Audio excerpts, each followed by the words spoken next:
여야 중진들이 단판 승부를 벌이는 하이킥 정상회담. 그런데 이번 주에는 국정감사 기간이라 정성호, 윤상현 두 분이 부득이하게 스튜디오에 나오시지는 못했습니다. 자, 두 분은 그래서 연결 릴레이로 연속해서 전화 인터뷰를 하게 됐는데요. 오늘은 강서구청장 보궐선거 결과를 주제로 해서 두 분의 말씀 들어보도록 하겠습니다. 먼저 민주당 정성호 의원 연결합니다. 의원님 안녕하세요. 예, 안녕하십니까. 정성호입니다. 네. 자, 강서구청장 보궐선거 투표율도 높았고 국민의힘 김태우 후보와 표 차이도 굉장히 컸습니다. 네네. 예. 어떻게 예상은 하셨나요? 뭐 승리할 것으로는 예상은 했지만 국민의힘이 거의 뭐 당력을 다 해갖고서 보수 결집을 시도했기 때문에 네. 이전 정도로 압승할 것까지 예상 못했습니다. 저는 뭐 결국 이게 국민들이 윤석열 정권의 오만과 독선을 심판한 게 아닌가 그렇게 좀 판단하고 있습니다. 네. 자, 압승의 원인 아무래도 윤석열 대통령에 대한 윤석열 정권에 대한 심판 민심 이게 원인일까요? 그렇죠. 특히 김태우 후보자 같은 경우는 대법원에서 유죄 확정 판결을 받은 지 3개월 만에 사면하지 않았습니까? 그러고서 네. 공천했던 거예요. 네. 이 김태우 후보자 때문에 이번 보궐선거가 연결되게 됐는데 그 후보자를 다시 책임 있는 후보자를 다시 후보자로 낸다는 게 말이 안 되는 거죠. 네. 더군다나 또 지난 1년 동안 뭐 윤석열 정부 여러 가지 행태를 보게 되면 굉장히 무능하고 무책임하고 대책이 없었습니다. 네. 그리고 사법부의 판결조차 무시하는 그런 행태를 보고 국민들이 국민을 무시한다고 판단했던 거죠. 네. 네. 대통령실에서는 한편으로는 모든 선거 결과는 엄중하게 받아들인다라고 하는 입장이 나왔는데 또 한편으로는 야당 강세 지역 한 곳에서 치른 선거 결과라 큰 의미 부여하기 어렵다. 이렇게 얘기를 하기도 해요. 예, 그게 뭐 말만 엄중하게 받아들이는 거지 그 입장이 안 달라진 것 같습니다. 그 뭐 김기현 대표도 아침에 강서구는 험지였다. 뭐 이게 힘든 지역이다 이렇게 얘기를 하고 있는데 아니 뭐 말이 안 되는 얘기 아니겠습니까 이게. 예. 정말 뭐 나경원, 권영세, 안철수 여당의 중진들뿐만 아니라 뭐 전 국회의원, 지방의원들까지 총동원해서 이 판을 키운 게 여당입니다. 사실은 이게. 네. 이게 지자체 선거가 아니라 여당이 정권 심판의 의미를 여당 스스로 부여했던 거거든요. 네. 저는 그렇기 때문에 그런 말들은 과연 여당이 이 선거 결과를 겸허히 받아들이고 있는 게 아니고 여전히 오만한 태도를 갖다 버리지 못하고 있다고 보고 있습니다. 네. 네. 자, 국정운영 기조 자체를 대통령의 국정 운영 기조 자체를 바꿔야 된다. 그러면서 민주당에서는 그 홍익표 원내대표가 계속해서 대통령의 사과와 한동훈 장관의 해임, 파면을 요구를 하고 계신데 오늘 네네. 김행 여가부 장관 후보자가 자진 사퇴했습니다. 네네. 국정 운영 기조의 변화 시그널로 파악할 수 있을까요? 의미 부여할 수 있나요? 윤석열 대통령의 취임 이후에 계속되는 그 행태를 보면은 뭐 국정기조를 바꿀 가능성은 거의 없다고 보고 있고요. 다만 김행 후보자 같은 경우는 그 인사청문회 제도가 생긴 이후 최초의 일 아니겠습니까? 인사청문 도중에 정회도 아니고 산회도 하지 않았는데 그냥 나가버린 겁니다. 이게 네. 국민을 무시해도 정도가 있는 거죠. 더군다나 이번 선거가 김태우 후보자를 공천한 게 사실상 윤 대통령의 의지 아니겠습니까? 윤심이 작용했던 거거든요. 책임을 져야 되는데 그렇지 못하고 있고 지난 1년 동안에 뭐 이태원 참사, 또 오송 지하도 참사, 또 세계 잼버리 파행되는 것들, 뭐 고금리, 고물가, 고환율 등 굉장히 민생이 심각하게 어려운 상황입니다. 네. 그럼에도 불구하고 그런 뭐 기본적인 국정 기조를 바꿀 의지는 저는 안 보인다고 생각하고 있고요. 김행 후보자의 자진 사퇴는 도저히 어떤 국민들이 봐도 그 국무위원으로서 장관으로서 자질이 없는 분 아니겠습니까? 저는 뭐 네. 이건 너무나 당연한 거고요. 다만 대통령께서 국민과 나라를 생각한다고 하면 빨리 야당의 요구를 받아들여 갖고서 국정기조를 바꾸고 또 한동훈 법무부 장관은 어떤 분은 아닙니까 사실. 네. 굉장히 오만한 태도로서 야당 대표 구속을 갖다가 국정의 목표로 만들어 놓은 분 아니겠습니까? 저는 책임을 져야 된다고 보고 있습니다. 네. 네. 자, 민주당 내부 쪽으로 가면 이재명 대표는 한껏 그 자세를 낮췄습니다. 민주당이 승리한 것이 아니라 윤석열 정권을 국민들이 심판한 것이다. 이렇게 얘기를 했는데 또 비명계에서는 조홍천 의원 오늘 아침에 그냥 이재명 체제로 이렇게 이겼어. 이 상태로 내년 총선도 압승이야 라고 하면 이제 대걸레가 우리 쪽으로 오고 그때 대걸레 없이 바로 쇠몽둥이가 날아올 수도 있다. 이원욱 의원은 또 승자의 저주 이긴 쪽이 내년 총선에서 진다. 재보궐선거에서 이 얘기는 민주당이 이겼으니까 민주당이 내년 총선에서 진다 이런 의미로 해석이 되는데 네. 이런 해석, 이런 목소리 이거 어떻게 민주당 내에서는 봐야 됩니까?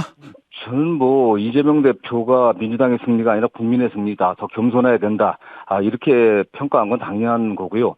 다만 뭐 조응천 이원욱 의원이 네. 승리에 도취해서는 안 된다. 우리가 자만해서는 안 된다는 그런 충고로 받아들일 수도 있겠지만 네. 그야말로 그 이재명 당대표가 구속되기를 바라고 체포동의안 가결에 앞장선 것처럼 보이는 그런 의원들이 할 소리는 아닌 것 같아요. 그분들 마치 민주당이 패배하는 걸 원했던 그런 뉘앙스 아니겠습니까? 네. 오히려 이분들이 그야말로 당이 바로 갈 수 있도록 이제야말로 좀 이재명 당대표 중심으로 당력을 좀 모으고 단합할 수 있는 그런 역할들을 했으면 좋겠습니다. 오히려 계속적으로 당 지도부를 비판하고 더 나아가서 비아냥거리는 식의 그런 말투는 좀 자제해야 될 것으로 보고 있습니다. 네. 네. 자, 이번 보궐선거 승리로 인해서 민주당은 이제 이재명 체계가 견고해지고 당의 안정화 국면에 들어섰다 이렇게 평가하는 분들도 계십니다. 그래서 당면해서 당장 그 송갑석 최고위원, 지명직 최고위원 사퇴한 곳에 어느 분이 지명직 최고위원을 할 거냐 하는데 언론에서는 지금 박정현 전 대덕구청장이 내정됐다라고 하는 단독 보도가 이미 나왔거든요. 어느 정도 좀 이야기가 정리가 됐습니까? 저도 그 최고위원회 내부에서 일단 지난번에 송갑석 최고위원 너무 비명으로서 지명된 게 아니라 네. 지역 안배 측면이 있었거든요. 네. 충청권을 대표할 만한 최고위원이 없기 때문에 충청권, 그다음에 당내 여성이라든가 사회적 약자들, 장애인들, 또 소수자의 목소리를 대변할 수 있는 그런 최고위원이 필요하다. 이런 의견이 있었던 것으로 알고 있습니다. 그런 의미에서 우리 그 박 전 구청장 같은 경우 여성이고 충청이고 하기 때문에 또 진보적인 목소리를 내왔기 때문에 또 적임이 아닌가 하는 생각이 들고요. 아직 뭐 확정이 됐는지는 잘 모르겠습니다. 네. 자, 한 축이 지명직 최고위원 누구로 할 거냐라는 게 있다면 또 한 축으로는 아까 소위 가결파 내지는 영장 기각 이후에도 이런저런 그 우려의 목소리를 더 앞세우시는 분들, 소위 비명계, 반명계 의원들 징계 문제가 남아 있을 텐데 요거는 어떻게 처리 예정입니까? 저는 뭐 체포동의안에 그 가결에 했다고 해서 그걸 갖고서 뭐 여러 가지 징계에 사로잡기는 좀 법률적으로 좀 어려움이 있다고 생각합니다. 네. 다만 정당하지 못한 그 구속영장이 법원에서 기각되지 않았습니까? 네. 그러나 거기에 대해서는 정치적 책임을 좀 져야 된다고 보고 있고요. 예. 그러나 그거로 징계한다는 것은 좀 문제가 있기 때문에 네. 저는 뭐 거기에 뭐 동의하고 싶지는 않습니다. 다만 예. 당의 단합을 저하는 행동들, 지속적으로 당대표 뭐 사퇴하라 또는 뭐 분당이 어떻다 저떻다 또는 뭐 당이 사당화되고 있다. 또한 이런 식의 비판들을 근거 없는 비판하는 것에 대해서는 좀 자제해 줬으면 좋겠고요. 앞으로도 그런 당의 단합과 정상적인 당무 집행을 갖다 저해하는 그런 행동에 대해서는 적절한 어떤 징계가 필요하다고 생각하고 있습니다. 네. 자, 검찰이 오늘 이재명 대표를 백현동 특혜 의혹 혐의로 불구속 기소했습니다. 영장 청구 사유였던 쌍방울 대북송금 혐의나 위증교사 혐의는 빠졌고 말하자면 살라미 네네. 기소, 쪼개기 기소를 한 건데 네네. 앞으로도 또 기소할 게 또 남아 있단 말이죠. 이렇게 네네. 쪼개서 이렇게 하기 시작을 한다면 네네. 오늘 있었던 검찰의 이 쪼개기 기소 이거 어떻게 봐야 됩니까? 저는 결국 검찰의 수사가 그 정적을 제거하고 또는 정치보복을 하기 위한 기획수사였다는 걸 자인한 것으로 보고 있습니다.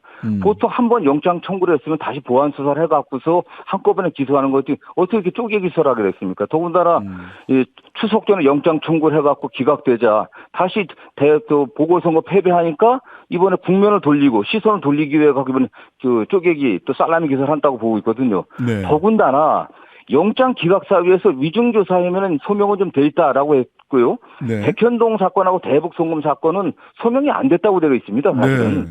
소명되지 않고 직접적인 증거가 없다고 한 그 내용을 갖고 지금 기소를 한 거예요. 네. 그 저희가 뭐겠습니까? 결국은 윤석열 정부로 가는 어떤 책임론을 갖다 피하고 국면을 바꾸기 위해서 검찰에 나선 겁니다. 저는 이것만 봐도 검찰의 기소가 얼마나 정치적이었는지 수사가 얼마나 정치적이었는지를 알 수가 있고요. 결국 이걸 쪼개기 기소를 해갖고 이재명 대표가 법원에 출석하는 그런 부담을 지워갖고 네. 정상적인 정치활동을 방해하겠다 이런 의도 아니겠습니까? 네.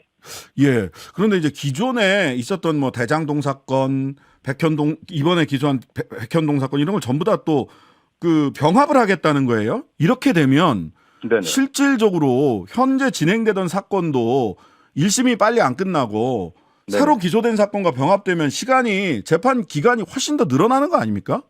그렇게 되겠죠, 사실. 저는 검찰에서는 이재명 대표 측이나 이쪽에서 재판을 지연하려고 한다는 그런 얘기를 하고 있지만 사실 검찰이 자신 없이 좀 지연하는 겁니다. 예. 아시는 것처럼 병합하게 되면 다시 변론 갱신 절차를 다시 밟아야 돼요. 그렇죠. 이게. 그렇기 때문에 처음부터 다시 시작해야 되는 겁니다. 이게 그럼- 검찰이 사실은 오히려 의도적으로 재판을 지연하고 있다는 그런 의심을 받기에 충분한 내용이죠, 사실. 예. 재판을 지연하고 있는 사람은 이재명 대표가 아니라 검찰이다. 네, 그렇습니다, 이건. 네. 내년 총선 전에 뭐 결과가 나오면 검찰이 더 불리할 거다라는 그런 판단 때문일까요? 저는 뭐 그렇다고 확신하고 있습니다. 더군다나 이번에 기소한 백현동 사건 같은 경우는 법원에서도 영장 단계에 직접적인 증거가 없다고 얘기하고 있거든요. 이런 사건 같은 경우는 무죄가 분명합니다. 근데 네. 그런 사건을 먼저 쪼개기로 기소해놓고 다른 사건과 병합한다? 그럼 다른 사건 병합하면서 재판 절차가 완전히 처음부터 다시 해야 되기 때문에 내년 총선 안에 이 결과가 나오기 쉽지 않죠. 네. 네.